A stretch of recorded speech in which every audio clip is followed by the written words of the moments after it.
Ayan po guys, ang ating dinner. Ayan. Gulay.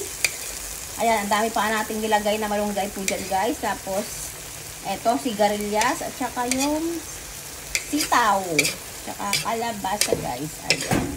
Ayan, lutuin muna natin tong ano guys. Yung sitaw. Ayan.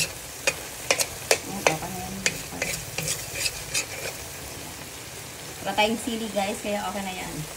Ayan po guys, ready to serve na po yan guys. Tara guys, kain na po tayo. Ayan po guys, ang dagdag ulam po natin, yung inihaw na bangos. Ayan.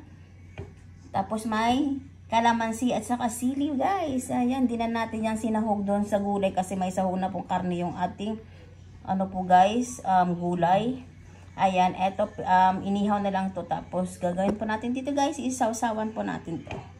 Yung sili, tsaka yung kalamansi guys. Ayan, tara guys.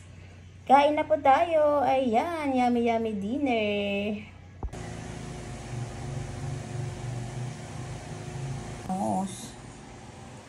Tara na guys.